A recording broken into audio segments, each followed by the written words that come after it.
You guys are great. I don't even have to settle the room down or anything. That's awesome. I am so honored. We're all so honored that you're here to have this conversation with us tonight. I hope that you get something out of this. And what I would just ask from everybody is to be here in this conversation. And we're going to be here with you. So what we're talking about tonight is breaking out of the man box. And we're going to have a conversation about healthy manhood. And I'm Erica Hartwell. I am an associate professor here at Fairfield University, and I teach in the marriage and family therapy program. I also train the new student leaders to be discussion facilitators. I am also board president of the Triangle Community Center in Norwalk. And I am here tonight because I believe in love and compassion and community. And that includes men. I believe in men, and I want everybody to be united to build a better community. So thank you so much for being here and being a part of that. Hey, everybody. So my name is Jay Taylor, and I'm the clinical director of the Masters of Social Work program here at Fairfield. But that's really not why I'm here. I'm here because I care about this community, and I'm here to talk about something that really matters to me. In order to do that, though, I need everybody to do me a favor. Can everybody stand up? If you're in the front row, you can sit down. And then everybody move forward. I need us all to be a little bit closer and be a little bit together, because tonight's going to require community.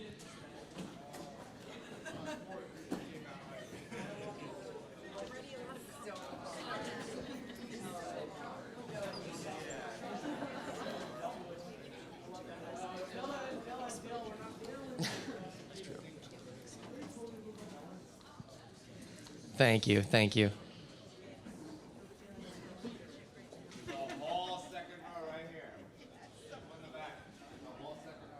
We got an empty row. Look at this, I could like swim in this row. Check this thing out, nobody's here. We don't bite. All right, thank you for doing that, I appreciate it. So the reason that I asked you to do that is because tonight's conversation, unlike a lot of other conversations that you've probably had at the university, we're not here to lecture at you or to tell you things that you don't already know. We're here to have a conversation together, and that requires us being, literally being together and being a little bit closer. So I appreciate you doing that.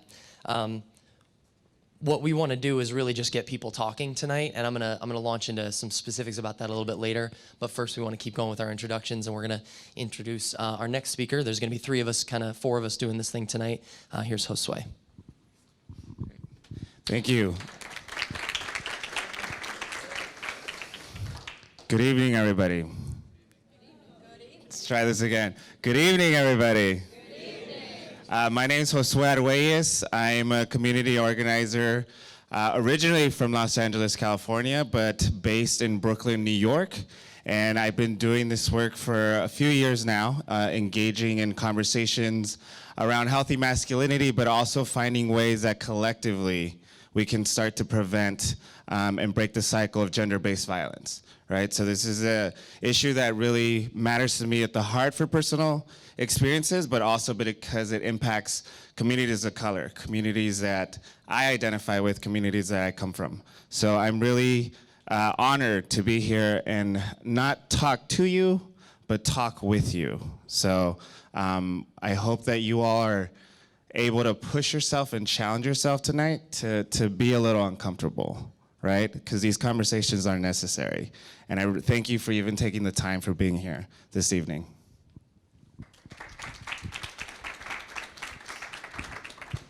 My name is PJ Lucky. I'm one of the associate directors in Residence Life. I'm actually some of you all's CA for your FYE experience class. But I'm here today because I'm very passionate in making sure that we educate men, especially when it comes to healthy masculinity. I believe that the more men that we educate, the better our world will be.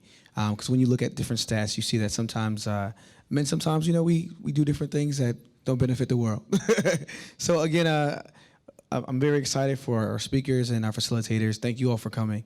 And I want to introduce, I'm actually the advisor for two different groups, for Man to Man, which is located in Regis. For the Man to Man community, I advise those RAs, as well as I advise this great group that we have here tonight called Distinguished Gentlemen.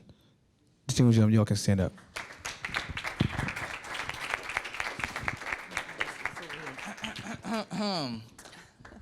Yes, please, come close.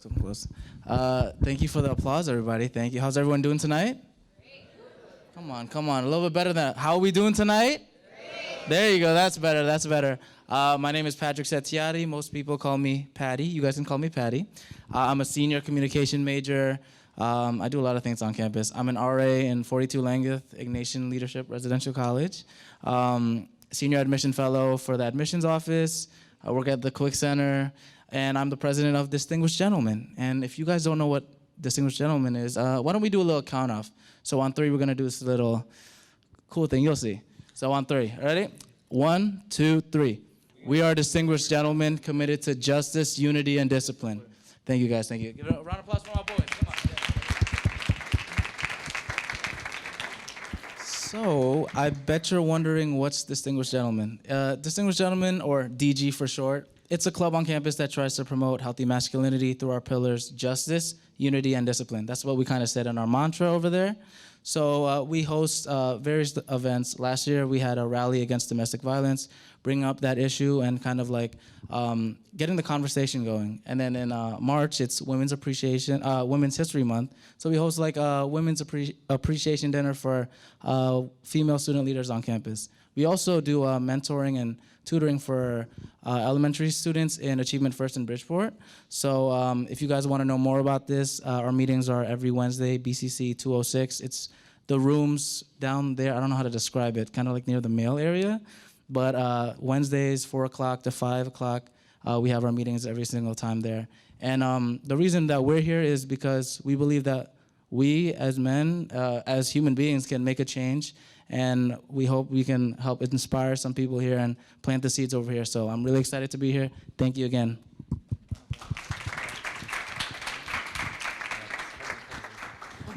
All right, thanks, guys. So I've been actually doing some work with the Distinguished Gentlemen, and I can speak to just how amazing those guys are and how willing they are to engage in these kinds of conversations like we're going to have tonight.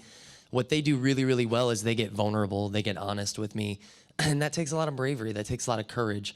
So I give it to them for doing that, and that's what we're going to ask of you tonight. So you're like, okay, what are we really here to talk about? You've heard a couple people say the word, but really tonight is all about exploring what healthy masculinity is, what is healthy manhood.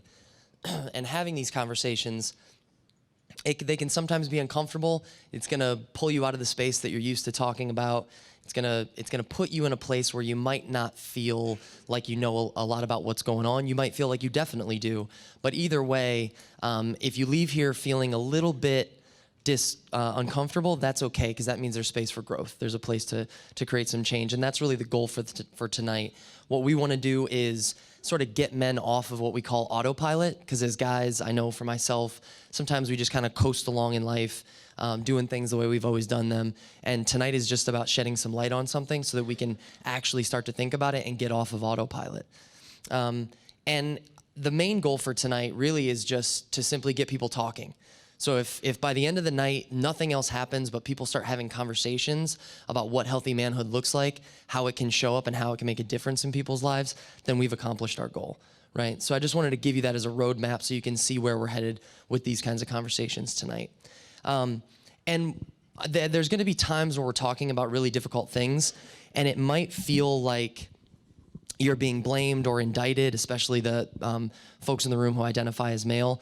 And I want to get clear with you that that is not what this is about. This is an invitation to a conversation, because we believe in men. We believe that men can be better. We believe that men can grow. And we believe that manhood and masculinity is actually a solution, not a problem. So remember that as we go along, because sometimes it can feel tough to wade your way through these conversations. And I'm going to pick on some of you guys to answer some questions in the crowd, whether you raise your hand or not. So get ready for it, all right? Okay, this guy's ready. No, okay. All right, definitely calling on you.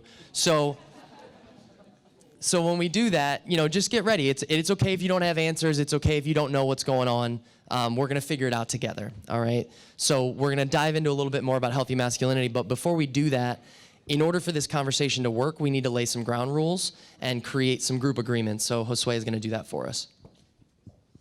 All right. Yeah, so let's talk about what you need to hold the space together for the conversation tonight, okay? Is everybody familiar with ground rules? What's a ground rule? Tell me, brother. Just like don't talk when other people are talking, like stuff like that. Yeah. So don't talk when other people are talking. All right, thank you. Yeah. And you'll have the role and the responsibility to hold us to that, right? So if people are like talking over people, you can bring us back to our ground rule. So that's one ground rule. Okay, what's another ground rule to hold space for the conversation tonight? Come on, I saw y'all nod your heads that you knew what ground was rule. So what are they? What's another ground rule? If people in the room are going to be vulnerable with each other, what's something that we need? Respect. Respect. Thank you. Okay. Other ground rules. Other ground rules. I'm hearing whispering over here. Other ground rules. Other. Come on, don't be shy. This is the easy part. This is the easy part. So if I'm gonna call on you, it better be right now because it's gonna get better. What was that? Oh, we can't guarantee that. Another ground rule. Another ground rule. Yes. Can one be keeping an open mind? Keep an open mind. Thank you. That's a good one. Okay. Good rule. Another ground rule. Just get like maybe 2 more on there. Ground rules. What about here? No, we already came to y'all. What about here in this row? Any ground rules for the conversation? Excuse me. I see you. I see words. Tolerate each other's opinions. Toleration. Great. Thank you. Appreciate that. Okay, let's get one more ground rule from this side of the room. Ground rule. One more ground rule. Let's add it up there.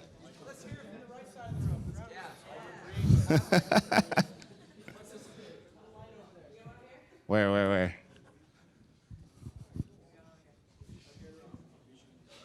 Give me 1 second, brother. Coming to you. We should interact, like interaction.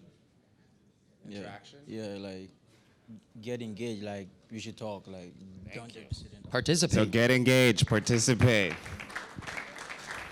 We don't want it to be like pulling teeth. We want you to like feel like this is your space and you take ownership over that space.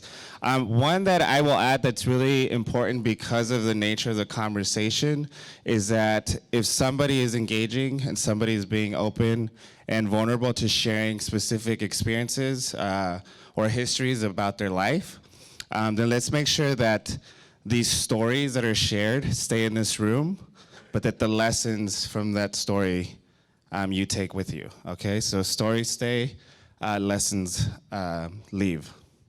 Cool, thank you all for that, appreciate that. So we're all gonna be in charge of holding each other accountable to these ground rules, group agreements throughout the evening, okay? You're up. I'm up again, okay. So we're gonna get you engaged already, okay? So what I'm gonna ask you to do is you're gonna share with the partner next to you, okay? So make sure that you have somebody next to you that you can share with, because we're gonna do a little icebreaker introduction activity. So does everybody have a partner next to them that they can share with? Just 2. All you need is 2 people. So make sure you're paired up with somebody. And if you're in a row where there's nobody, just come on down to the next row. So, are you all paired up over there? Everybody has a partner. Once everybody has a partner, raise your hand. So I know that you all are ready. Who doesn't have a partner? Everybody here has a partner. Everybody here. Share with this guy. Are we good in the back? Everybody has a partner? Okay, we're bringing somebody over.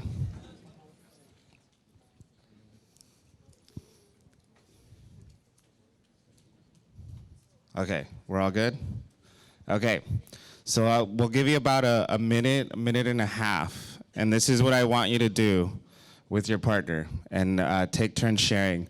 So you're gonna share your name, your pronouns, and then the piece that you're going to share with them is this. So I want you to share, and take about a minute each partner, actually, just about a minute each partner. But I want you to share with them, and this could be a memory, an experience, a story, letting them know when was the first time that you became aware of either your race or your gender. A specific moment, an experience. I know it might be a little hard to like kind of think through like when that happened, but that moment that you started to experience or realize your gender or your race. Is everybody clear on that? We Does clear? everybody know what pronouns are? Does everybody Talk know what about pronouns are? So pronouns tend to be things like he, she, right? She, his, he, him, his, she, her, hers, they, theirs, theirs, z. There's a number of them. Where's our? Can you hold us to? Is everybody ready? So take that minute and go. I'll give them a minute. So once you guys come in, what we're doing is we're sharing with each other, since there's the three of you. You're going to share with each other a story. You're going to say your names. You might probably know each other already. Say your names, and then you're going to share a story or a time that you remember the first time you became aware of either your race or your gender. Just when you became aware of it, all right?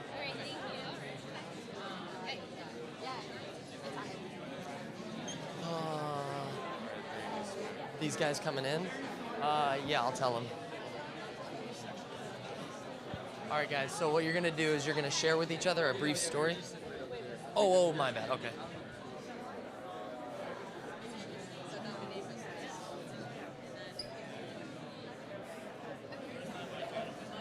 Oh, yeah. I just know like a lot of them are like,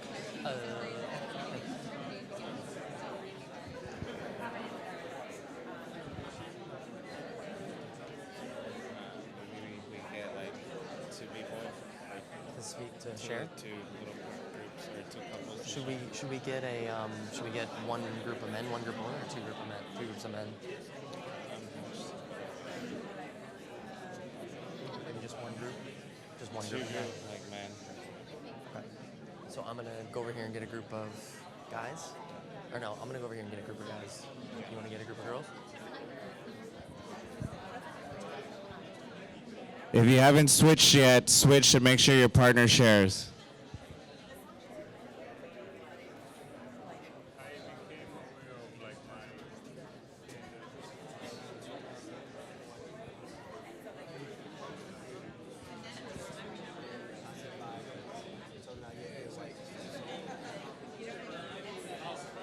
So just quick question, were you two paired up together?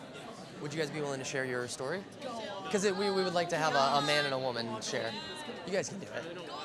I know, but you can do it. There you go. See, you got this. You got this. We really need a guy and a girl group. You're doing it. I'm gonna come to you two. I'm coming to you two, so get ready. Yeah, sure. You want to say mine? Mine was a little more. Yeah, hers is good. A little more. I don't want to say it though. They can say it. All right, I'll say it. Okay. I just want to prep you for it so you're not on the spot. Did you two share with each other, the two of you? We'd like to have a guy and a girl share. Would you be willing to share your thing? Yeah? What do I say? So you're gonna answer, when was the first time you became aware of Aware of? story, something along those lines, when you became aware of your race or your gender. So get that worked out, because I'm coming to you two. All right. Let's bring those conversations to a close. That last sentence. All right, let's give Josué some attention. If you're finished sharing, we need your attention up front. If you are finished sharing, we need your attention up front. Okay. So I just want to open it up to the large group. I hope that y'all had some really interesting things. Actually, can you turn to your partner and just say thank you for whatever they shared? Yeah. So I want just to invite a few folks to share their experiences, their narratives, their stories. So I'm going to start over here with Walsh and Tori, if they can share a little bit about what they talked about. Okay. Do I need to stand? Okay, I'm gonna sit. Howdy.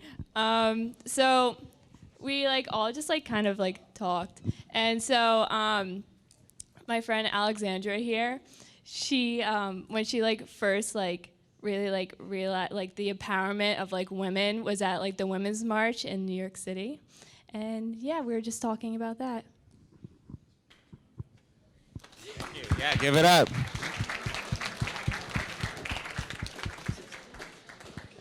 Jay? All right, so we got a duo over here. So I'd like to hear from you two. I guess. Oh, okay. Sorry. I guess when growing up, I just always knew I was a girl, I guess, and who I was from my parents. Okay.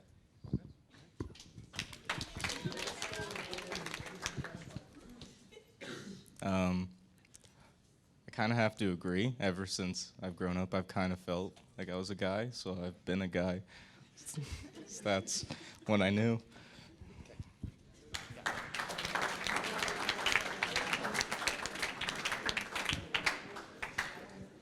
And so I just want to lift, I want to lift up, I know that it's very short words that are being shared, because, we're all new in this space, and so a lot of us, from what we're sharing is from right here, right now.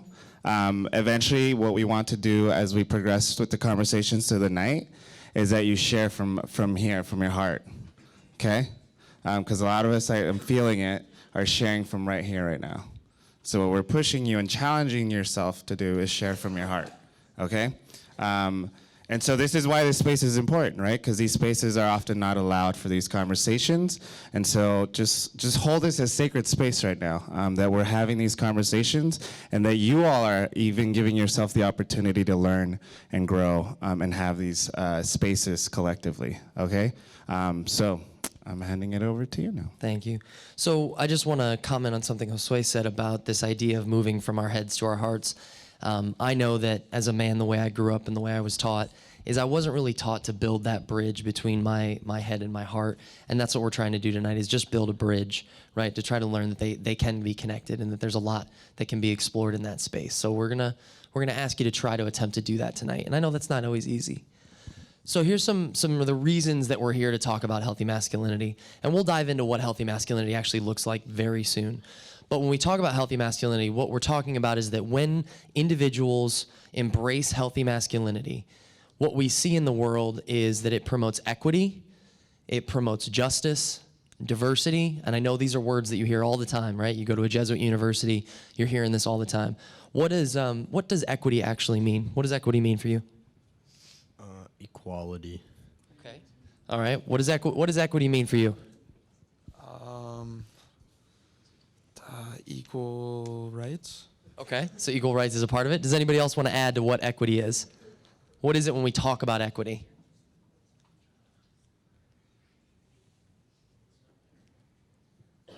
Yeah.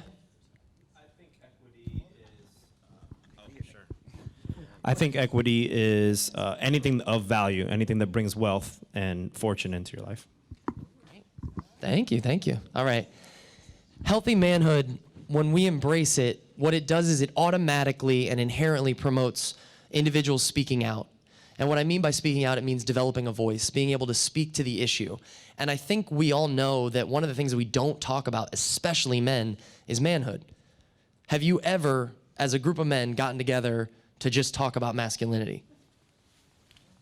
Probably not, right? Yeah, right? And I'm working with distinguished gentlemen and they're doing something different. They're for the first time really diving in and exploring this issue, and it is changing and transforming the way that they think about themselves and their lives.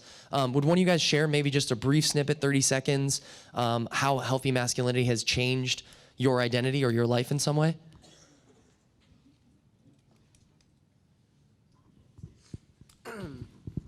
Hi guys, my name is DeBenz. I'm a sophomore.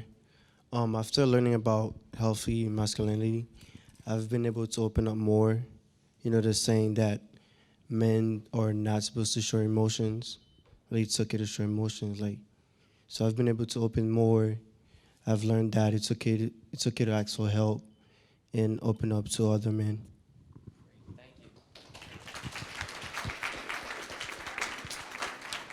And what we're going to do tonight and what we want to promote is this idea that healthy masculinity is going to automatically help us challenge the status quo, right? And the status quo is when I was talking about being on remote control or being on autopilot, just kind of living the way the world is and not really questioning things. It's going to automatically prompt us to be like, wait a minute, that doesn't actually make sense. I don't understand why that thing's happening the way it is. So it actually gets us to create sort of a critical lens for life in the world, and that's what we're looking for. So I want to reiterate something, that we're here because we believe in men. We're here because we believe that men are actually a solution. Now, you might be asking yourself, a solution to what? We're going to explore that. But manhood itself and masculinity, if done in a particular way, is actually a solution to a lot of social ills.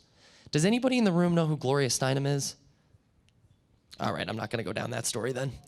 All right. So here's the problem. Has anybody ever heard of this idea, the Manbox? Raise your hand if you've ever heard of the Manbox. Okay, these are people I know, by the way. So there you go. So the Manbox, right, it's this thing that we're all trapped by. And we're going to explain what the Manbox is and what goes inside of it in a minute. But when the world is on autopilot, the Manbox is the way that all men are collectively socialized to understand manhood. It's the way actually everybody, regardless of gender, is socialized to understand manhood. That's the way we frame this idea called the Manbox. And it is actually holding us back. It's a major problem, and that's what we're here to kind of talk about, shed some light on, and then maybe make some choices about what we want to keep and what we want to let go of. All right, so actually, let's go back. Erica, do you mind writing up on the board? I'd love to. So with this idea in mind of the Manbox, and the Manbox is the way that we were all socialized to be in the world. Now, when I say socialized, does anybody want to explain what that is? What is socialization? What is it to be socialized, my man? It's like to become accustomed to your environment. Okay, yeah, so when we're socialized, we become accustomed to our environment. What are some of the things that influence our socialization? Where are some places we get it? Other people. Yeah, other people, our parents, the media. What else? What have I missed? There's more. What other places, ways that we're socialized? Yeah. Entertainment, right? Absolutely. So we're all socialized in a particular way. I'm going to do a quick exercise with you to kind of illustrate socialization. I'm going to say a few words, and then I want you to say what's at the end of the sentence. You ready? You throw like a...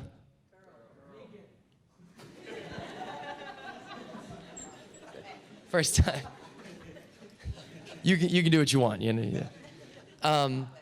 So that's good. So how did you all know that that's what I was going to say? It's a stereotype because we were socialized into it, right? So that's what socialization is. It means that you're on autopilot, that you're not actually listening, that you're not in the world being with things, right? You're just kind of coasting along, and we all get taught these ideas, but we get to actually challenge it. That's the point.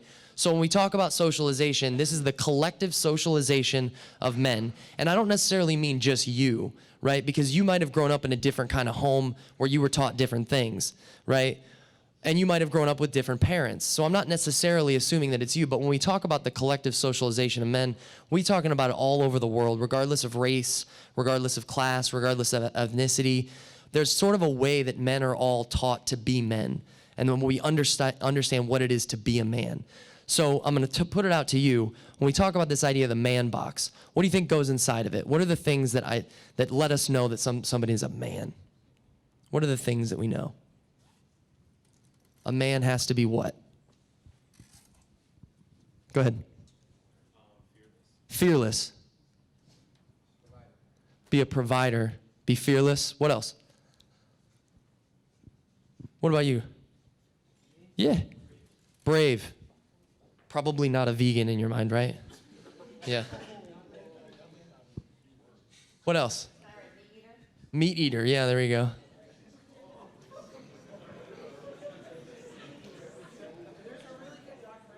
Yeah, I know. I've seen it. What else? What else goes in the man box? What about you, man? Strong, right? He's got it. You got to be strong. What else? What do we got? Okay. Who else? What else is it? What else fits inside this man box? Yeah. No emotions. Josué, you want to take point on? I guess Go ahead. So I wrote meat eater, right? I got a couple giggles. So there's a few other things that go in the man box that are attached to that, right? What are you guys thinking? Men can't be, what was that? Gay, right? Well, you can, but you're taught not, that you're not supposed to be. You're socialized Socialization. to not be. Yeah, yeah. You can be vegan too, but you'll be made fun of, right? All right.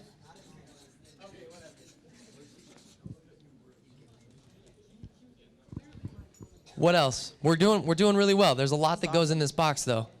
There's a lot that goes in this box that we call manhood. Yeah. You got to be wealthy, right? Make money. Got to be successful. Yeah, I saw your hand. Confident. Yeah, you always got to be confident. What's that? Yeah, tall, right? But what is tall actually getting at? That's a good point. But what is tall getting at? What's another way to frame that same idea? Above people, right? Yeah. To be powerful. To be protector. Egotistical. Okay. What is that? What are we really getting at when we mean that, though? Individualistic. Look at this. Yeah, it's great. You got all the words today, my man. Is there anything else we're missing? Yeah. Aggressive. Yeah. What's that? Gentle? Okay, all right. Are most men socialized to be gentle in the world? Oh.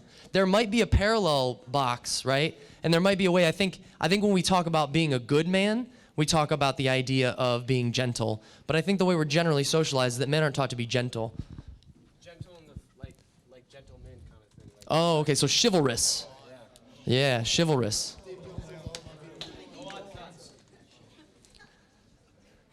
Okay, are we missing anything? Yeah. Athletic. Yeah, yeah. A leader. Has to be a leader. This is a smart room. You guys must go to college. Yeah. Yeah, you got to be dominant, right? Dominant. Okay, so you got to be handy, right? Yeah. Ooh. Got to have a solution to every problem. Now we got it. See, this is what we're talking about getting engaged, getting involved. You guys are doing great. All right, so, I lost my clicker. Here we go. All right. So here are some of the ways that we talk about it, right? And you guys really, you nailed it. You hit it right on the head. Is there anything in here that we didn't get up there? What are you seeing up here that isn't up there? Did we get them all? Oh, okay. Yeah. Yeah, say more. Oh, yeah, sure. Views women as property / objects. That's kind of messed up. Thank you. All right. Josué, do you want to respond to this one? Yeah, so the socialization, right, that in history, right, at some point, that women were the actual property, women and children were the actual property of men, right? And so this continued socialization to view them as such, and also treat them as objects, right? Because we use language towards women and girls as objects, right? Because earlier when you finished Jay's sentence, which was you throw like a, right? But we don't say girl, because that word is too soft. Yeah, no, brother, I hear you. That word is even too soft, right? And the whole thing is about being tough and using more degrading, demeaning language, right? So that's what we're talking about here when we're talking about viewing women as property and objects. And that one of the statistics that shows is that when women are murdered because of domestic violence, it's usually at the point that they have left that relationship or are planning to leave. And why? Because she's his property, right? He owns her. And so it's like, if I can't have her, then what? No one can, right? It's property. Absolutely. That's why when we often sometimes victim blame in domestic violence situations and say, well, why don't you just leave? Well, because leaving is the most dangerous time because of the way that men have been socialized to understand women as property. Now, I'm not saying that we're all socialized in this particular way, like your parents taught you this, right? But this is what we call the collective socialization of manhood, right? That these are the ways that we're generally taught to understand what manhood is about. So the reason we're here is because we recognize that this box that we're talking about, this thing that we all identified, all these things that a man has to be in order to be a man, to be powerful, to be dominant, to be in control, to be strong, not to show emotions. This is a prison. This is a prison that's hurting all of us. Regardless of your gender, it's hurting everyone. I'd like to hear from a male-identified person in the room. What ways does this box hold you back personally? What ways does it hold you back? We already heard from someone from Distinguished Gentlemen talk about how breaking out of the box has helped him actually get real with his emotions. What are some other ways this box holds you back?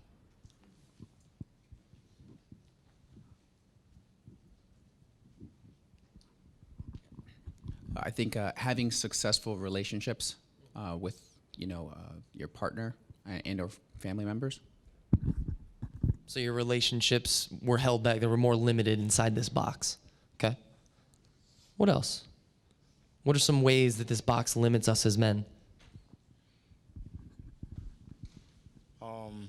I think this box kind of like makes us more self-centered. We don't think of others, and as a result, that can lead to us thinking about people as our objects and stuff like that. Anybody else want to add? What are the ways this box holds us back as men? Right? Yeah. It can put negative connotations on men even if they don't fulfill what the box has. That's great. That's great. Yeah, good. He should be able to clap for himself. What else? What's another way this box holds you back as a man?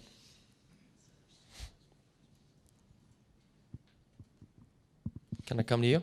Yeah, sure. Maybe from like preventing you from being who you want to be or doing what you want to do. Yeah, what happens to someone who stifles their authenticity as a person? What happens to their mental health? What happens to the mental health of someone who can't be authentically themselves?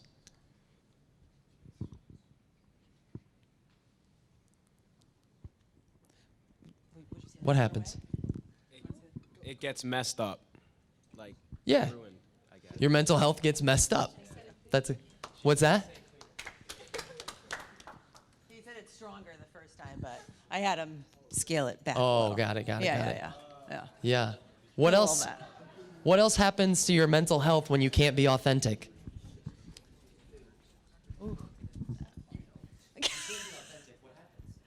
Oh, when you can't be authentic, you end up deteriorating your own sense of self. Your relationships become more angry rather than experiencing other authentic emotions. Anger is usually covering up everything else that we're experiencing. And we can't actualize anything that we truly want authentically. Then things get confusing. We don't even know what we want, right? So there are lots of ways this holds us back. And I want to make sure that I'm clear about something, that as we talk about this is that part I was telling you that we believe in men. There are a lot of really wonderful things about being a man. I identify as a man, and I think there's really, really wonderful things about being a man that I absolutely want to keep. And there's honestly some twisted stuff that we got to think about and start to get rid of, right? And that's what this conversation is about recognizing that we have a choice about how we build our identities and about how we be as men in the world, right? and that when we actually have a choice, we can make an authentic choice that's healthier for ourselves. So the box isn't necessarily inherently bad, right? What are some of the good parts about being, some of the parts about the man box that are good that we want to keep around? What are some things we want to keep? Yeah. Okay, to be successful, to be driven, to do well, to better yourself. That's a good thing to keep around. What else? What else do we want to keep? Yeah. Confidence, yeah, absolutely. Helps us get through life. What else?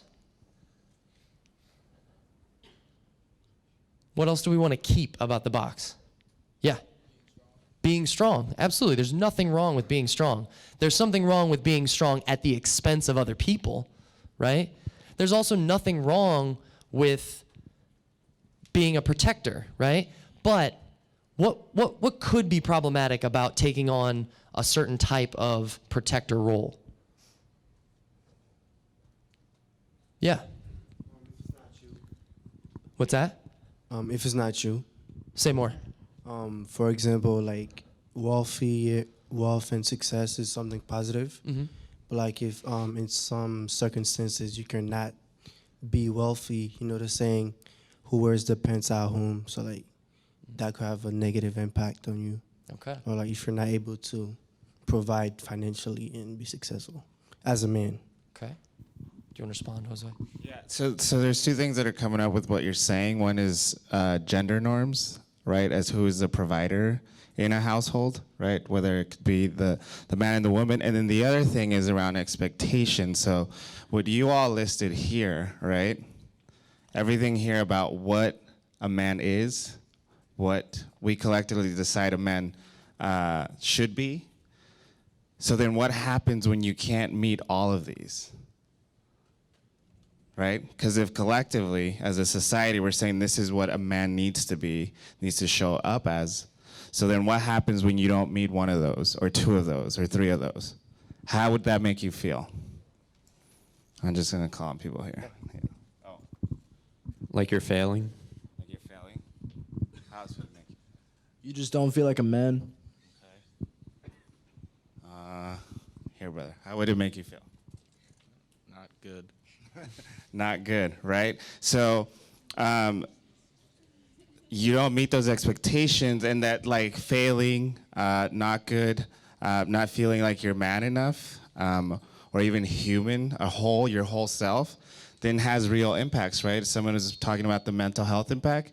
Women live 6 years longer than men, right?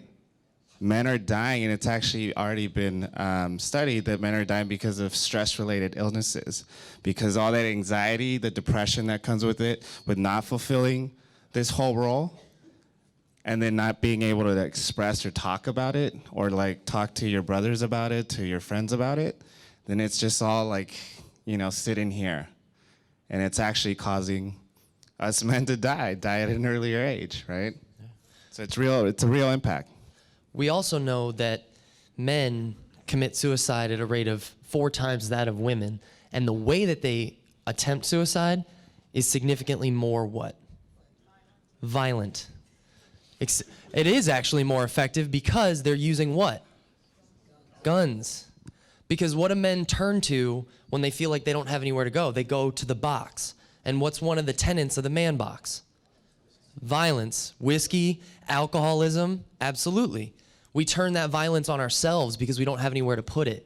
You see how this man box, there's parts we want to keep, there's beautiful things about it, and there's some stuff we got to learn to let go of because it's actually killing men. It's limiting. So here's a little example that we can talk about, right? So this idea of being a provider. Who was the one that said being a provider in the room? Somebody gave that. There we go, right? Joel. So being a provider, right? So when we're told that our identity is wrapped up in this idea of being a provider, and then we're not able to provide, right, for our children, what happens when we lose our job for unforeseen circumstances or an economic crash? What happens? What happens to that man? What happens? Gets depressed. What else? What happens when a man gets depressed? Feels useless. I heard somebody say he drinks, right? starts turning to substances to manage and deal with that kind of stress? Absolutely. Here's an interesting thing to think about, that there is, in 2008, when the market crashed, there was a significant job loss in the male-dominated industries like construction and manufacturing, which fit right along with the Manbox, right? Construction and manufacturing, this all fits pretty well inside of those sort of industries, right? And there was significant growth in female-dominated industries like healthcare, education, and service sector jobs, right? So the Manbox tells us that we can only work in certain industries, and so it's actually sabotaging our bank account. Because after 2008, when these service sector jobs grew, men didn't enter those service sector jobs, women did. So the Manbox is actually holding us back from doing that. Yeah. I'm pretty sure some of that had to do with executive legislation. I know Obama focused a lot on healthcare and this idea of like furthering, the STEM fields and the health fields. And also, I'm pretty sure construction and manufacturing has increased in the past years. So I think that had to do more with the cyclical cycle of the economy and less about, gender. I'm sorry. So no, what we do know from the stats, though, is you're right. That's the creation of jobs is what you're talking about. But who is entering those jobs is what matters. That's what we're talking about. You're absolutely right about the creation of those positions. But who was entering those service sector jobs? It was mostly women, because men didn't feel like it was okay for them to work in those fields. So it was actually sabotaging our finances and the way we were able to provide if that's something that we wanted to do, right? So one of the interesting things about this is that society in general sort of makes more room for women to hold multiple identities and different roles. I think this actually might be a better place for Erica to speak to as a woman. Yeah. So with like progress being made in women's rights and women's, stations, you may be familiar that, women used to be more confined to working at home and raising children. And with women's rights movements, women were able to then go out of the home and get paid jobs and maybe pay somebody to take care of the kids.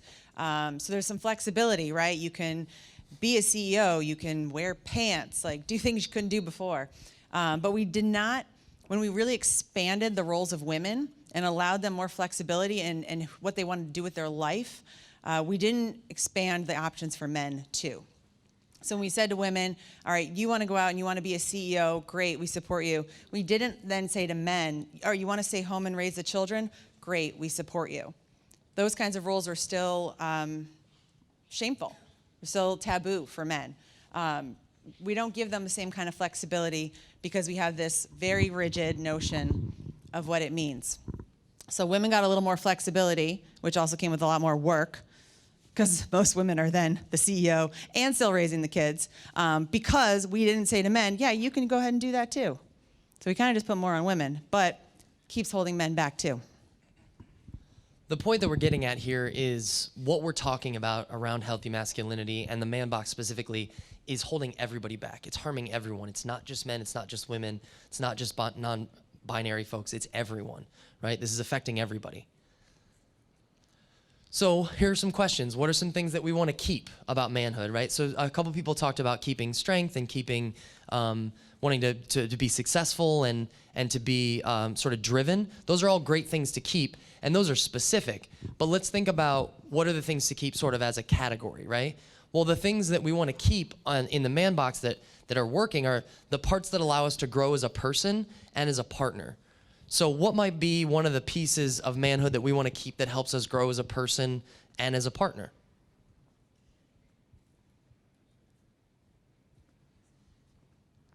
Somebody's hands up. Chivalry. Okay. Chivalry. Chivalry. Okay. When you say chivalry, what do you mean by that? So yeah, proper etiquette and treating others with kindness and respect.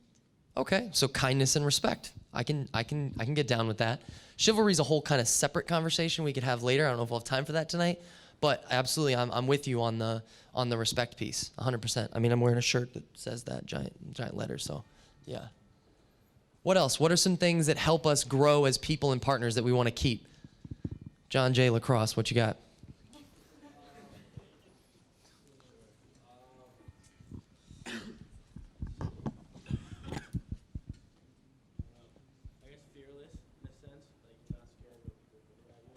Okay.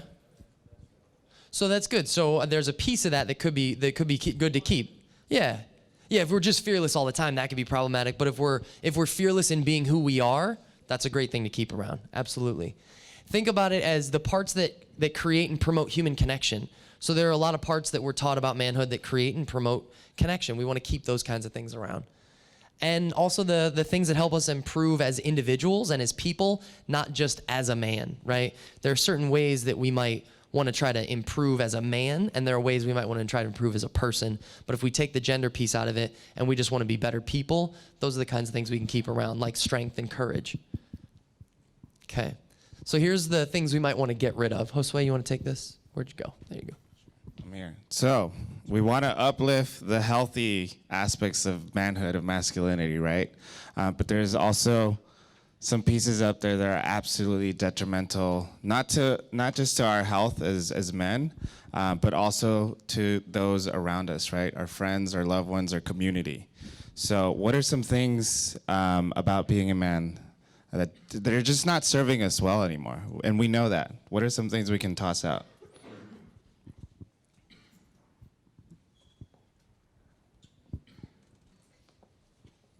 Share with me or I'm coming to you. Yes. Maybe something like being not gay. Can you just explain a little bit more? Just not like keeping that out completely, right? So not having that as a standard, as a stereotype.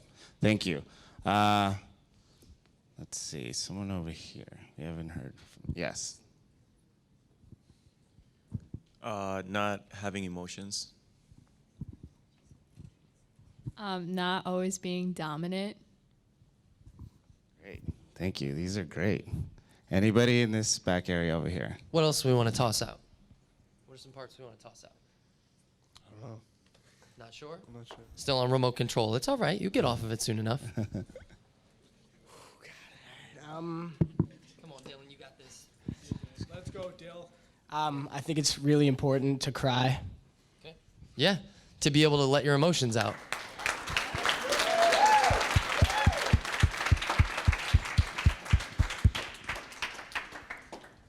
I don't know about you, but the only time I've seen my father cry in my entire life is when he lost his mother.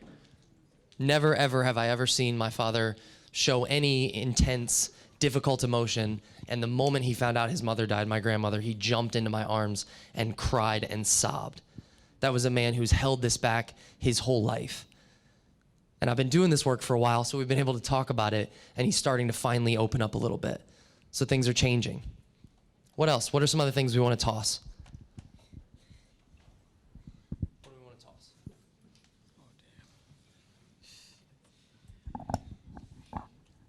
I mean, you want to toss out the idea that you have to be the one every time coming up with solutions, because sometimes you don't have solutions to things. So, yeah. Yeah, we don't always know the answer. And then as men, we're taught to make it up as we go because we're supposed to have the answer. And what does that usually result in? Not very good things, right? We end up fumbling through things in life. Absolutely. We got one over here. Yeah. I was going to say violence. Like, we don't have to be violent all the time. Yeah. Yeah, we don't have to be violent all the time. Always be aggressive and always be dominant with one another, right? So many things would open up if we didn't have to always be that way, right? And it's good to be that way on the field. If you play lacrosse or you play soccer, or you play football, it's good to hold that aggression on the field. That's the point. That's how you win, right? But there's places and there's spaces where it's time to let go of it, right? Is there anything else we should toss? What else should we get rid of? You can help me with the category, but the need to be right all the time, you know, in a relationship that gets in the way a lot. Yeah. In relationships especially, right? Always having to be right. What happens when you have to be right? What happens in the relationship? What happens? When you always have to be right in a relationship, what typically happens to the relationship? Falls apart, absolutely. Yeah. So you can see how these things are affecting all of us. They're affecting us individually, they're affecting men, they're affecting women, they're affecting non-binary people, and they're affecting our relationships. All right. So, Josué, do you want to take this piece for me? Sure. So, you know, there's this formula, right? These three things that are important to understand around the collective socialization of men and how that happens and how we as men kind of regulate each other, right? To stay in this man box. And the minute somebody steps a little bit outside of the man box, we're like pulling them back in, right? And there's these three pieces of seeing women as having less value. There's a, you know, with the whole conversation we had earlier about like, you throw like a girl, right? So when we're saying that, so then what are we saying about girls when we're saying you throw like a girl? What are we saying about girls when we say that? They're bad at throwing stuff. So, but let's go a little bit deeper. So what are you saying? So they're not up to like standard, right? That they're weak. Thank you. So it's literally what's happening when we're saying those words and we're using those phrases, right? Is that we're giving women less value then, right? As compared to men. Then treating women as property, right? I talked about this a little bit earlier around the language and how that happens, right? There's this idea, right, that like you can't just have a friendship with the woman, with the girl, right? That if you go into these spaces or you have a relationship with the woman or girl, there has to be more to it, right? It's about the sexual conquest, right? And it's always about that, because if you go on a date, right, and then you're sharing with your friends that you just went on a date, what's the first thing they're going to be texting about? Are they going to ask you, oh, did you guys go get ice cream? Is that what you're going to be texting about? What's the first thing you're going to be texting about after that date is over? Let's be honest here. Let's be honest with the conversation. Did you hook up, right? Did you smash it? Did you hit that, right? These are the words that we're using. They're violent words that are being used, but that is the conversation, right? Because it's not that you can just have a friendship with a girl, with a woman, right? It's about that sexual conquest that's expected. Do you have something to add? I just want to say it has something to do with like the fear of being in the friend zone. For example, like men usually get value from being with multiple women. Like when you don't, we call it the friend zone, which all men are scared of. Right. Thank you. And I appreciate that, right? So it's holding men to a standard that if you have any kind of relationship with a woman, that it is about having to sexually make it a sexual interaction, right? That you can't just be friends. Because the minute you have a group of friends that are women or all girls, then what do other men start saying? He must be, right? So it's like keeping them from like in that man box and from being outside and being their authentic selves with women and girls. So there's these 3 points here that are really important to understand of how collective socialization of men work. And I'm not saying like, you know, that you all here specifically are like doing this. And so don't take it as that. What we're talking about is a society, right? The standard that we're creating, the man box that we keep upholding, right? So that's what I'm talking about, because I'm not saying people in here are perpetrating violence. It's a small amount of men, right? There's a small amount of men in the world that are perpetrating violence right here. And then there's all of us right here, right? And the reason that this small grouping of men here are committing that violence is because all of us here are allowing it for it to happen, right?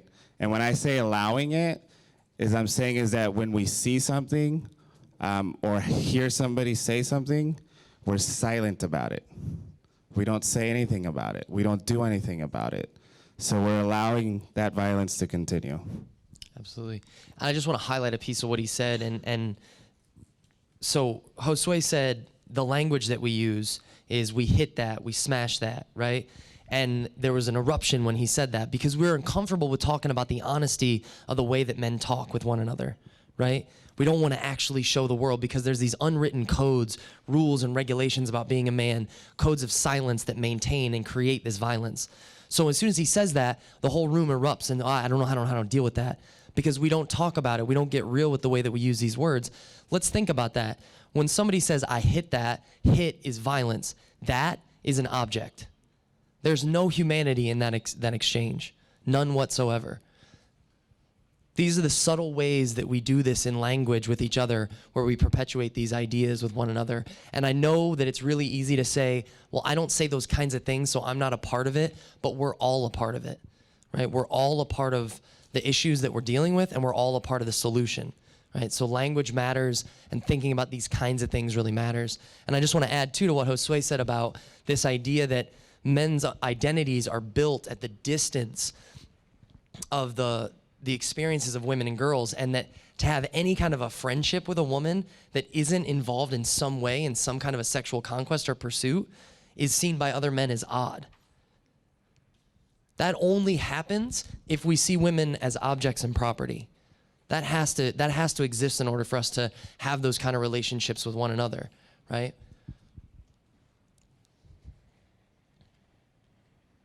So we see this as a formula, right? When we see, and when men are socialized, and by the way, when I say men are socialized, I say everybody in the world is socialized this way. It's just the way that we understand how men have to be in the world, right? So when men are socialized to see women as having less value, to see them as objects, particularly sexual objects, and the property of men, that almost always results in violence against women, girls, and non-binary people. This is a formula, and it's the same way no matter where you go in the world. That's why we're here talking tonight. So how does all this socialization happen? We kind of talked about this before, but we get socialized at home. We get socialized with our peers.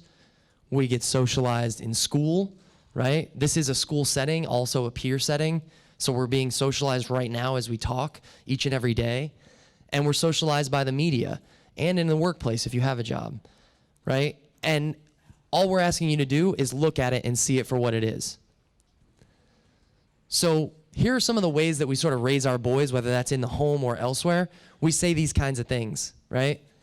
How many people have not heard one of these things in life at some point, or heard about men having these things said to them? Can anybody in the room say, oh no, I've never heard that?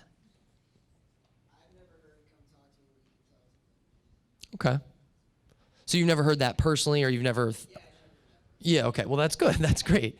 That's great. So I'm not necessarily saying personally, but knowing that these kinds of things happen. These are the ways that we talk to men and boys.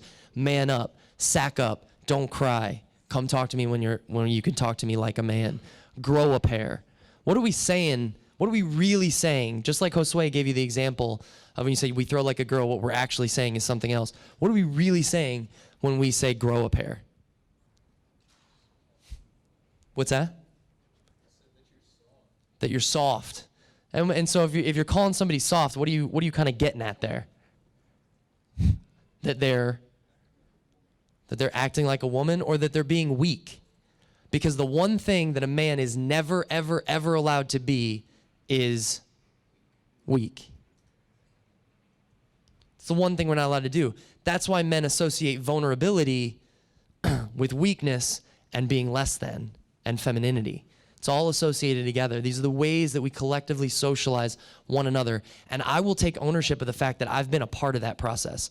I'm older than a lot of you. I'm not old enough to be, anybody's dad in the room, but I was a part of this process of socializing other men because I was on autopilot for years. I was on remote control.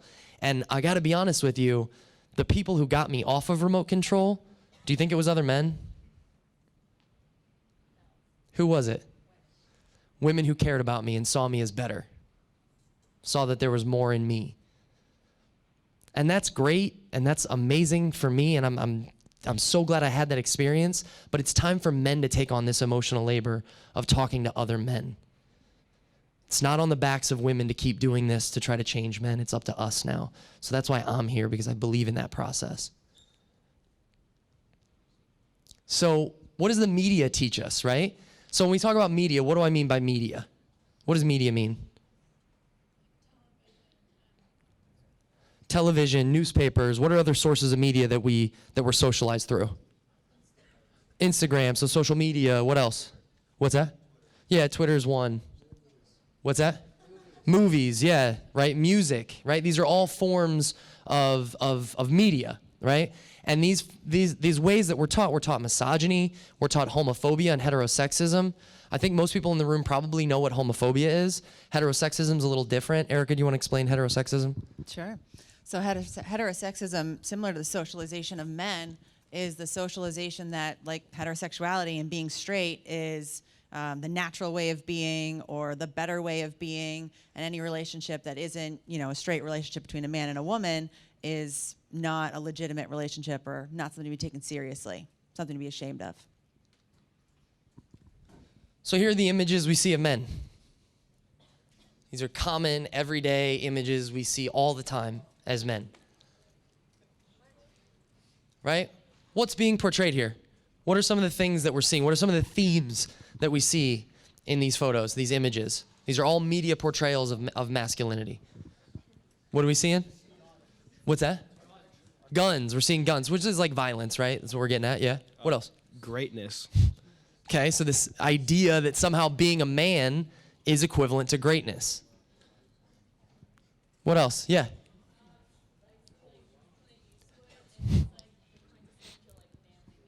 Yeah, so Eastwood's this quintessential manly man. And what makes Eastwood the quintessential manly man? What are the things that we think of when we think about Eastwood and the sort of way he's portrayed in movies? He's what? Silent, tough. He's silent, tough. What else? Deadly, right? What's that? He's got, okay, yeah. What else?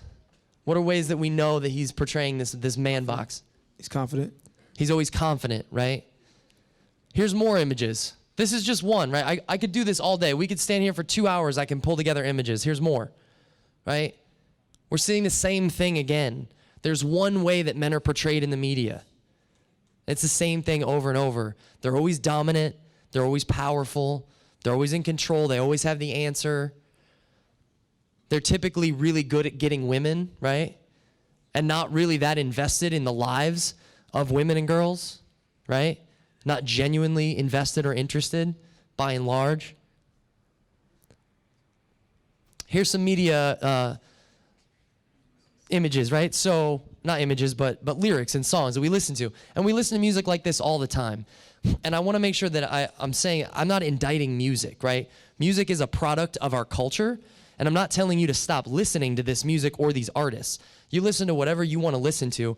I just want you to listen to these artists with a new critical eye and a critical ear, rather, to see that there actually is stuff going on. And once again, these artists didn't write this music, or their producers didn't write this music because they have ill intent. They're a product of a socialization that sees women as having less value, that sees them as objects, and as the property of men. So Rick Ross put a Molly all in her champagne. What's Molly? It's a drug. In this situation, what kind of drug is it being used as? It's a date rape drug, right? She ain't even know it, so that tells us right now that it's what? It's not consensual. I took her home and I enjoyed that. What is he saying? I objectify, yeah, that. But also, what is he saying? I enjoyed that. Yeah, he raped her, right? She ain't even know it. These are the kinds of things we hear in the media all the time. We hear it all the time. And it's not just hip hop. Trust me, hip hop didn't invent violence against women and girls, right? So does Guns N' Roses. So we look at rock music, right? A big part of white culture. Turn around, bitch. I ain't got no use for you. Besides, you ain't doing nothing, and I'm bored. I messed that up when I read it, but you get the idea. So this happens in hip hop, it happens in rock, and then good old country music, right? Brad Paisley, who I've seen live, actually. My bad. When you say a back rub means only a back rub, then you swat my hand when I try, well, what can I say at the end of the day, honey? I'm still a guy. What is that last statement? I'm still a guy. What is that? What's he saying there? He's excusing his bad behavior. Yeah, he's dismissing his bad behavior. In another statement, this guy's on fire. we're dismissing his bad behavior. And another thing that we say all the time, just like this, is boys will be boys. And what do we do? What's the problem with these kind of statements like, hey, I'm still a guy, or boys will be boys? What are we doing in that statement? What's the problem with that? Yeah. Yeah, you normalize the behavior. Absolutely. What else? What else is a problem with these kind of statements? Yeah, you make excuses. You give them a reason to act that way. Yeah, give people a reason to act a particular way. Don't give them responsibility for their actions. Yes, it completely excuses men from responsibility in these circumstances. You support the Manbox. Yeah, these statements support the Manbox. And frankly, you know, you can say what you want, but I'm offended by this kind of stuff because what it says is that as a man, I'm just some kind of a Neanderthal. That all I want is sex and money and power. I'm more than that. I'm nuanced. I have ideas. I have thoughts. I have emotions. I'm more than just this thing that needs these to fulfill these very base needs, right? Just feed me and fuck me is what you hear in the media, right? That's how men are talked about. Yeah, you got to work out a lot because you got to be strong. You got to be powerful. All right. So where are the women? Right here. Got one right there. Found it. Go ahead. Oh, you want me to say stuff? Yeah. Oh, yeah, I can say stuff. So one of the things, where are the women? Like, where are the women in those images, right? The images of all the big muscly men kicking each other's asses. Like, where are the women in those stories, right? Where are the women in the socialization of men? They're far away, right? They're not in those stories. They're the love object. They're the ones being rescued. They don't have a full story. They don't have a full identity. Because men are taught to understand their lives and their identities at a distance from women, right? You're taught not to look at women and girls as full human beings with their own identities and feelings. You're taught to look at us like two-dimensional objects, right? I mean, think about every single action movie you've ever seen. And I love action movies. Like, I'm not indicting Bruce Willis or who are my other favorites? Die Hard is the best Christmas movie. Right, Keanu Reeves. I'm not indicting these movies at all. I love them. But, like, there's no women in them. And if they are, they're just sex objects, right? Transformers, Megan Fox.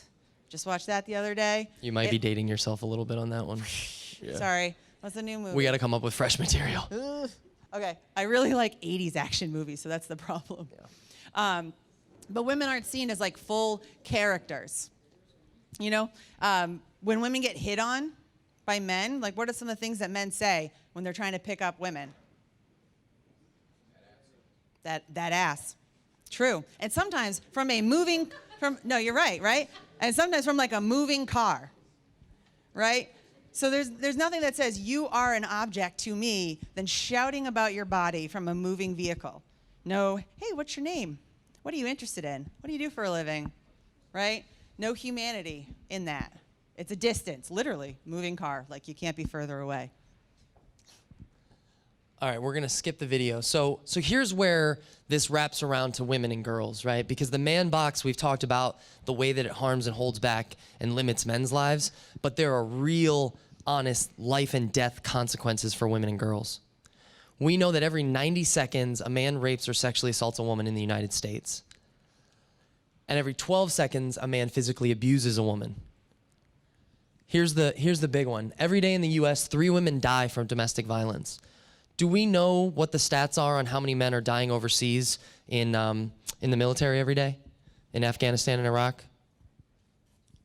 It's not even 1 a day on average. If we had 3 people die a day overseas in a military conflict, what would happen? What would the United States do? We would what? We would deploy soldiers. This would become a crisis. If three people a day were dying overseas, this would become a crisis and we would deploy more soldiers. It would become war. But we don't do that when it comes to the lives of women and girls. Why is that? Here in our own soil. What's required for us to ignore this issue as a society? What's required? I'm not going to give you this one. It requires men to get up and speak up for this type of issues. Right, so that's part of the solution. But what's required for 3 women a day to die in the United States and for us not to have a mobilized national action plan? What is required? Tolerance of what? But specifically tolerance around what? I was going to say complacency. Complacency, yeah? And what are we complacent about? Yeah, we're complacent that women's lives don't matter. They don't matter as much. So we don't do anything about it. This is the bigger problem. This is the bigger issue, right? And this is a men's issue. And I don't know how much you guys talk about racial justice here on campus or racial issues, but the same way that racism is a white issue, domestic violence and sexual assault is a men's issue, right? It's going to take men to get involved in the conversation. It's also a human rights issue. Why do we say that this is a human rights issue? That domestic violence and sexual assault is a human rights issue. Why would I say that? What's that? Yeah, someone's rights are being infringed upon all the time. At what rate? Every 90 seconds, right? Every 12 seconds. So this is a human rights issue, and we're getting involved in it for that reason, right? Here's the thing, and Josué spoke about this a little bit. Most men are not violent. Most men absolutely have no intention of causing harm to women and girls. None of them. But how is it possible that if you think about, and Josué gave this to you already, but I'll do it again. If you look at all the men in the world as in the breadth of my arms, all the men fit here. This portion, this small portion, are the ones committing the violence. What is required for those portion of men to continue to commit that kind of violence in the presence of all of us men who would not cause harm? What is required?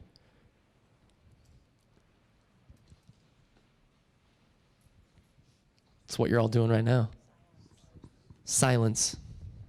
Yeah, it's silence. Okay. Whoop, oh, there it is. See, I actually had the answer for you. So most men are not violent, but most men are silent about the violence that we're seeing in our cultures and our communities every day. In our classrooms, in our dorm rooms, in our homes, in our workplaces, most men are not violent, but they are silent. And that silence is part of these unwritten codes and rules and regulations about manhood, right? If you find out somebody's been physically or verbally abusive to their girlfriend, you're like, well, that's their issue, right? That's their problem. That's their relationship.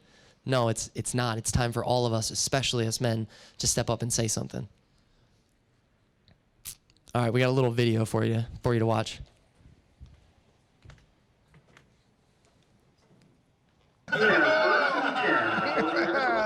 Team versus team. That's as good as it gets. Oh man, I've never had more fun my whole life. Daddy's had a bear. I'm gonna go to another one, Dad. This your card? No, Lamorne, stop doing magic. You're not good at it.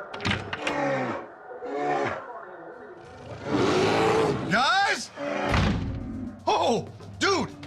There's a bear in your other room here. What? Oh, that's just the big, angry, hungry bear. Just pretend it's not there. Oh, really? Yeah. It'll just go away? What are you talking about? No, I don't think it's going anywhere, but I don't know what to do about it, so I just ignore it. So it's not dangerous, right? Define dangerous. It's a bear.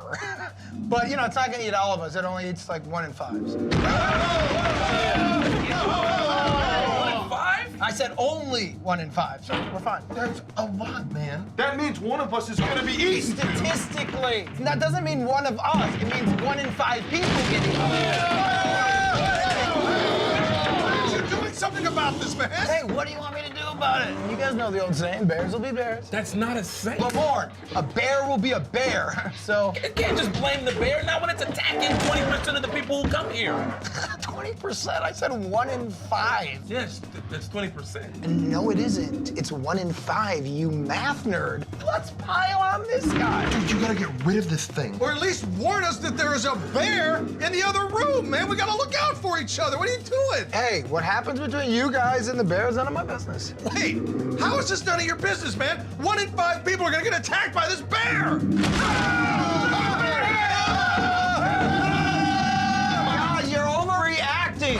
The bear's not gonna eat all of us. It'll be less than a quarter of us. None of us should die! And it affects us all, Jake. 1 in 5. How can you ignore something so important? How can I protect your friend? 1 in 5, 1 in 5.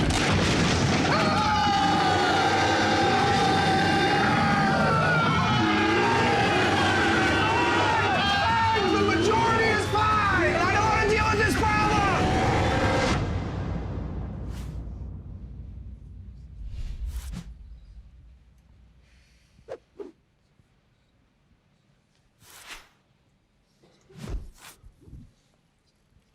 So what does that video illustrate?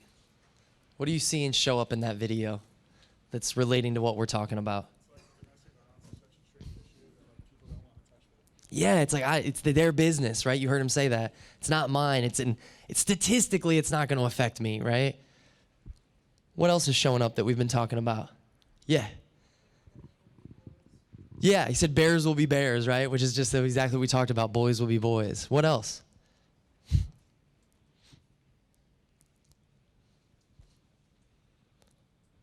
He said what did he say right at the end? When he was really uncomfortable, what did he say right at the end? I don't want to deal with this. And we live in a society that lets us not. We don't have to deal with it if we don't want to. People in positions of privilege, men specifically when it comes to gender-based privilege, can choose to ignore it. That's the definition of privilege, is that you get to ignore it because it doesn't affect you. But it does. It absolutely does. All right, Josué. So I want to add to what you're saying about privilege and when it doesn't affect us, right? And when the reality does impact everything around us, right? So confidently, I could say, for those that are white male identified in this space right now, your existence doesn't require you to know anything about me, right? Your existence does not require you to know anything about me. On the other hand, me, as a brown man, absolutely have studied you, need to know about you for my own existence and how I show up in different spaces and how I operate in different spaces. And so we as men absolutely don't need to know anything about women and can distance ourselves from from what we perceive to be only the experiences of women and girls, right? And can navigate the world without having to know anything about that, right? And you flip it around, women study men for their own existence, right? And when we're talking about the catcalling, the harassment, they know, that even because if they smile, that doesn't mean that they are enjoying that. They're smiling because you told them to smile. Because in that very moment, smiling is the option to get them out of there safely, right? So what we're asking is to challenge, to flip that perspective and understand the other side, right? To understand that we need to not distance ourselves from those experiences, from those histories, from those narratives, and make this a men's issue. And that's why the violence exists, because if women could have stopped this violence, they would have done so a long time ago, right? But it is a men's issue, and we're not framing it as a men's issue. And so I want to say that this is the first generation of men that are being asked to question, what is manhood? What is masculinity, right? We're being asked as men to show up to the table, to have a seat at the table, and to have these conversations, because the numbers show us, the impact of violence is real. right? That every day 3 women are murdered in the United States because of domestic violence. And if we want to even push it further and challenge ourselves, then let's look at the number of the women that are living in the margins of the margins, right? And what do I mean by that? I'm talking about Black trans women. And the fact that the life expectancy of a Black trans woman in the United States right now is 33 years old. So just think about that, right? The stakes are high. And I would challenge you wherever you're at, in your politics, in your religion. I would hope that that would take a seat aside and that we could look at the humanity for a second, right? That how can we be okay? How can we be silent that any group of people's life expectancy is 33 years old in the United States of America, right? So I just wanted to share those words on what you were saying around the violence and the impact. We should also get specific about why the life expectancy is 33 years old. Erica, do you want to explain? Why is it that the life expectancy of a Black trans woman in the United States is 33 years old? Because men kill them. Murder. It's that simple. It's murder. Because their existence threatens the man box. And when that existence gets threatened, what does a man turn to? Violence. What we've been taught. And this is an issue when we talk about sexual assault, domestic violence. We know that more than 80% of young women or young men who rape women know their victim. This isn't a guy in the bushes, right? We have this idea, this cultural idea that rape happens at when you're going out to your car after a midnight shift at work. It doesn't. Most of this is occurring by men they know. So this is happening all over the place in the lives of men and women you have met, right? So when we talk about sexual assault, what we have to try to think about is what is consent, right? How do we define this? How do we even define sexual assault? So sexual assault is any sex act plus a lack of consent. So any sexual act plus a lack of consent. What's a sexual act? What are some things that would be considered a sexual act? Just toss it out there. Grabbing body parts. What else? What else would be considered a sex act?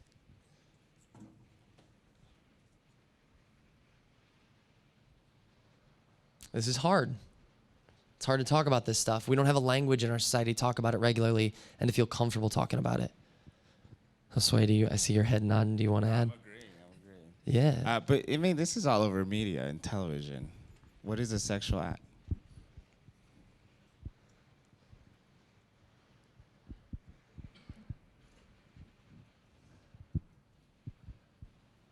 Think about photos. Sending a photo, right, that you have without consent, either of yourself or someone else. It shows up in a lot of different ways, right? And a lack of consent basically means force, intimidation, coercion, or an incapacity to consent. What do I mean by incapacity to consent? This means a lot in college. What is it? What am I saying when I mean incapacity to consent?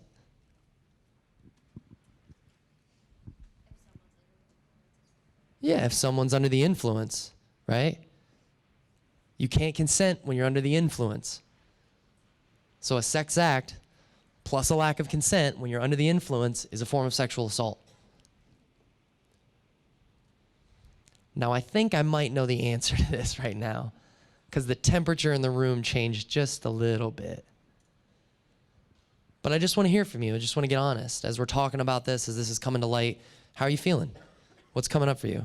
You've participated a few times. You mind if I pick on you one more time? And then I'll never do it again. How you feeling? Fine. Okay. So you're feeling fine, all right? Yeah, how you feeling? Honestly, whenever we talk about this topic, I usually feel sad about it. Yeah. Okay. Who else, just by a raise of hands, who else is feeling sort of sad about this? This is tough. Okay, thank you. Who's feeling a little bit pissed? Who's feeling angry? Yeah. You know, most of the hands that went up were female identified people because this is who it's affecting the most. Who's feeling just helpless? Yeah, please. I feel relieved that it's being talked about. Yeah, I want to, thank you, because although this is heavy and this is hard, we've just spent an hour and 42 minutes talking about masculinity, and that doesn't happen. It doesn't happen. So for everyone who's been here this whole time and been listening to this and been sitting through this, that's the first piece of hope, because the conversation is starting. That's what it takes. How many people here have been to a domestic violence or sexual assault like vigil, or maybe done like a walk a mile or a white ribbon campaign? Does anybody, how many people here know about this stuff or have been involved? Okay, so it's mostly a small group. But when you hear about this stuff, people talk about ending domestic violence. Well, that's what we're doing here. When we're engaging men and getting men to talk about and think about masculinity, that's the beginning of the process. Jay, can I lift something up that you just observed, right? That it was mostly women-identified folks about how they felt, right? So this gets to what we're talking about, is that we don't have a culture, specifically as men, to like share about our feelings, right? To talk about our feelings. And so in that, you know, so what's the one feeling that men are allowed to express? The one feeling that it's okay to express, that we can show in public. What's anger? Anger, okay? But what we don't understand is that anger is a secondary emotion, right? So when you're angry, it's usually because you're either scared or you're hurt, right? Brother right here. Do you ever, what's your name? Mike. Do you ever get scared? Sure, yeah? What's your word for when you're scared? Timid. I don't know. If you were hanging out with your friends and you're like, want to tell them I'm scared, what's your word? What word do you use? What word did you go to? Probably scared. Okay. That's pretty direct. What are other words? What's your word to when you're scared? Here. What's your word to when you're scared? Like freaked out. Okay, freaked out. I've also heard I'm out, you know, or I'm peacing out, right? So it's just like we're trying to get to like express what we really feel, but what we don't understand is because we've been socialized by all these messages of don't cry, don't show emotions, we don't have the language to even say that, right? And say that with each other. And so what we are asking and challenging y'all to do is when you leave this space, is to start to challenge yourself to develop that language with each other, right? To be able to share your feelings with each other and start to share in those spaces together. All right, so now we've got 15 minutes left. We've talked about all these really tough things, but the question is, what do we do? Well, there are specific things that we can do. Unquestionably, there are things we can do. The very first thing and the most important thing we can do as men is to develop a voice. All right? We have to develop a voice to speak to the issues that are happening. And what are the issues that are happening? The fact that we are socialized to see women as having less value, to see women as objects and the property of men.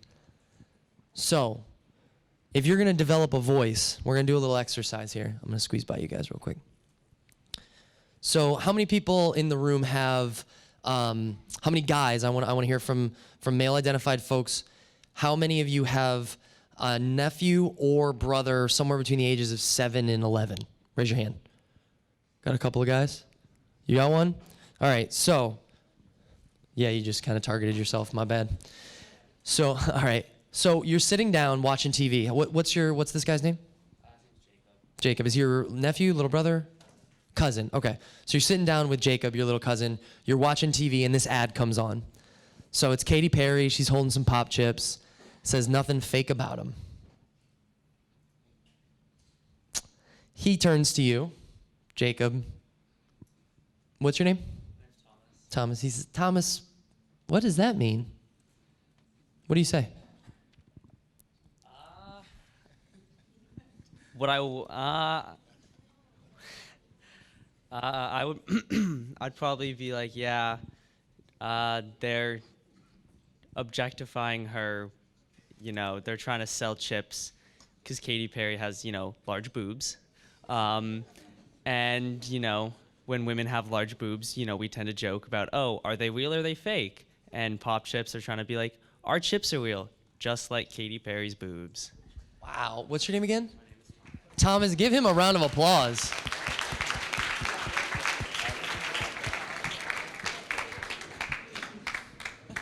I'll be honest, Thomas, I've done that exercise more times than I can count, and not a single guy, at least the first time, has ever actually said the thing that needs to be said. So good on you. Because most men freeze in that moment. I know when I asked Thomas that question, all the guys in the room were like, is it Pop Chips? She likes original flavors. They're potatoes. What's on? Right? Because we as men don't typically have a voice. So Thomas, I don't know what you've done in life, but you've got a voice, right? Yeah, he's got a voice. He actually knows. And he's going to talk to that young man about the issue, which is that that advertisers and the media objectifies women to sell products. And that's a part of our male culture. That's what happens. You don't have to go any further than that. Just simply explain it. You don't have to talk about her boobs. It's okay, right? You can just simply say they're talking about one of her body parts and they're trying to appeal to men because they know that men typically objectify women and they try to sell products that way. And that actually lowers us as men in the world. The same way as making a statement like boys will be boys makes us so simple and base, so do these advertisements. So it's time that we actually appeal to the higher senses of men. Another thing that I often hear when I do that exercise, and this comes up almost every time, is men will say, oh, no, if he's 7 or 8 years old, he's too young to talk about that kind of stuff, because by talking about objectification, we're inherently talking about sex, right? And he's too young to talk about body parts and sex. So here's a little statistic for you. 90% of boys between the ages of 9 and 11 have seen pornography. So he's not too young, because he's just about to get educated about sex through pornography, because his parents most likely, unless they are really dedicated, are not going to talk to him about it. Most men are educated about sex through porn. So that little boy is going to get exposed to this stuff soon. It's time that we get ahead of the curve as men and start to talk about it.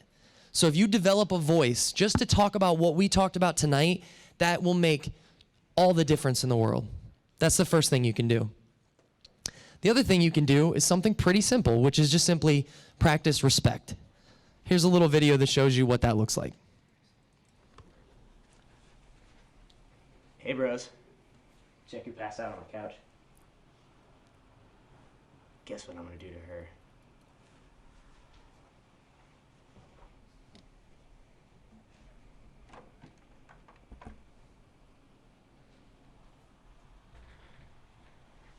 Real men treat women with respect. Sorry, the volume on that was low. What he said was, if you didn't miss it, is he goes up to the camera and he says, check out what I'm going to do to her. And obviously that evokes rape immediately in all of our minds, and we're like, what is this video that this guy's showing us, right? And he says real men respect women. Now, I've got some issues with the idea of real men, right? Because that evokes a whole nother issue that we can talk about at another time when we take a deep dive. But what he's trying to say is that men who are embracing healthy masculinity and challenging the man box are going to be respectful. They're going to see a woman who maybe had too much to drink, and they'll get her a blanket, maybe even a glass of water if they're being extra nice. So the first thing we do is we develop a voice. The second thing we do is learn how to respect others, specifically women, girls, and non-binary folks. And the next thing we do is we have to talk about consent, right? We have to talk about what that means. We have to talk about these expectations. Here's the interesting thing that we do. We discuss sex with girls at a very young age, but we have very few conversations with our boys. Why is it that we do that? Say more. She said safety. because when you get into a sexual situation, it could be unsafe as a female, whether it is, you just have to have some sort of preparation, and a lot of men probably don't need to have that. Men don't need to be prepared because it's not unsafe for them. It's unsafe for women to engage in sexual encounters with men, right? So that's why we have to have these conversations. So simply developing a voice, talking about consent is going to be a big part of the conversation. That's how we make things different. Now, we don't have time tonight to show this video. This is, how many of you have seen this video? Okay, good. So I don't need to show it. So you get it, right? So part of developing a voice means also learning to talk about sex and what it means for us as men and what it means for us as however we identify. It's just learning to talk about these things that have been so difficult to talk about. Everybody laughed when Thomas said boobs. Everybody laughed earlier when somebody else, when Josué said hit that, because we're talking about sex and it makes everybody real scared. We have to learn to talk about this kind of stuff with each other. Consent requires communication and a mutual agreement upon the acts that you're going to engage upon, right? A mutual agreement. And one act doesn't mean that you get consent for other acts. If you've seen the video, you know what I'm talking about. And consent can be withdrawn at any point. That means if you've started to engage in something and one of the partners decides this isn't where I want to go, they can stop. They have full reason to do so, and you should respect that. So what else can you do? So, Josué, you want to take this? This is something specific that men can do. Sure. So I'll speak to other men, right? Because part of the understanding of collective socialization of men is that men don't ask for help, men don't accept help, and men don't offer help, right? And some of us kind of operate with that on a daily basis. So one of the things you can do, and I would challenge you to do, is that, because far too often, like if one of us comes up to somebody and I say, hey man, how you doing, you good? What's gonna be your most immediate response? I'm good. I'm good. And do I know that he's good? No, right? Like stuff can be happening at home, in the classroom, in community, in life, just in general, right? And so my socialization is, if I hear he's good, then I'm good and I can walk away, right? So starting to create this culture of like, are you sure you're good? What's going on? You know? So just creating that culture with each other, especially as men in that space, to have those conversations and just to dig a little bit deeper in how we show up for each other and support each other. So I'll just say one quick thing, and then I'm going to turn over to Erica. If we encourage our friends to think outside the box, that's a big step in the right direction. We, of course, first have to start to think outside the box for ourselves, but simply just seeing that the box exists, like walking around campus and recognizing where it's showing up, that's the first step. And then holding other men accountable the same way I'm holding you accountable is a part of that process. And then for the male-identified folks in the room, invest in the lives of women and girls outside of sexual conquest. Just have a friend, to be a friend, somebody that you can share with, somebody you can have fun with, that isn't always about sexuality and sexual conquest.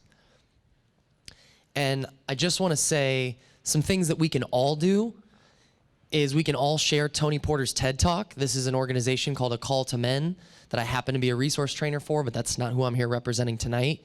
You can share his TED Talk. We were going to try to show it, but it didn't happen. And examine the way that the Manbox harms everyone.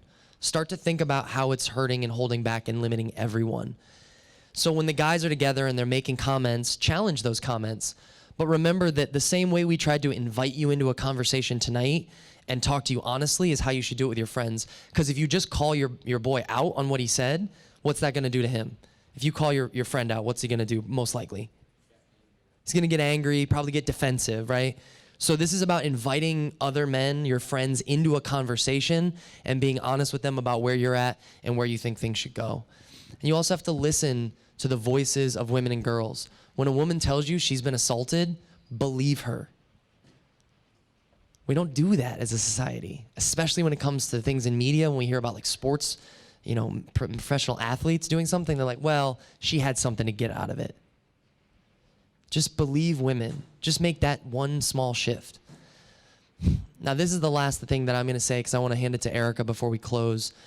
My office is in Canisius Hall, 221. Anybody in this room that wants to continue this conversation with me, come see me. My name's Jay Taylor.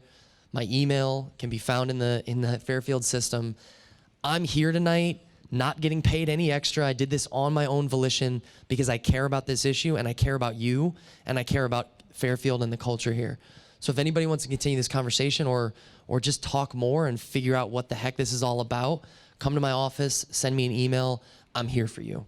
All right? I'm going to hand it off to Erica to give us a close. Thank you.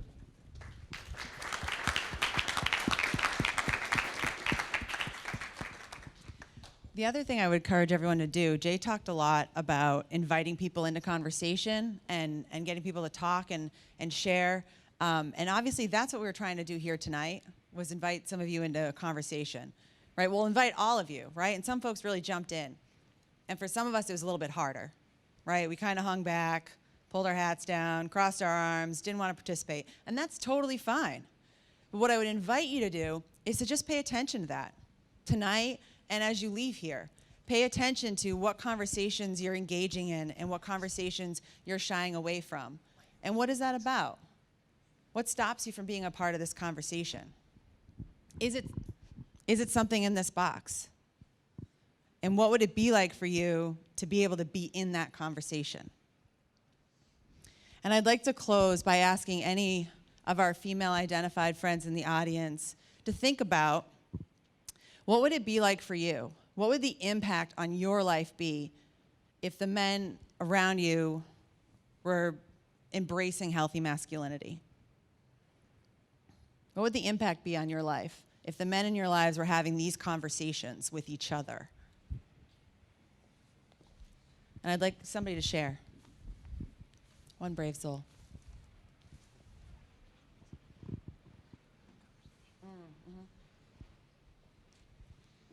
Yeah, thank you. You could be safer. Like, there's often this idea of like girls can't even go out for a run like alone or walk alone at night. Safer campus. Yeah. Anyone else?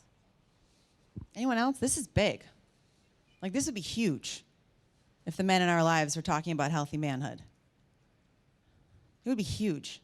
For me, I'll share. And there's a reason why I first greeted you all also, and there's a reason why we're ending with some of the women sharing, because when we're having conversations about healthy manhood, it is important, because of what we talked about on the box about how we devalue women, it's important to also center and lift women's voices in these conversations. Right? We don't want to exclude women from these conversations, even though it's important for men to also be talking to each other. So for me, if the men around me were having these conversations, it would mean something as simple as I could walk my dog without being hollered at or honked at. That would be lovely.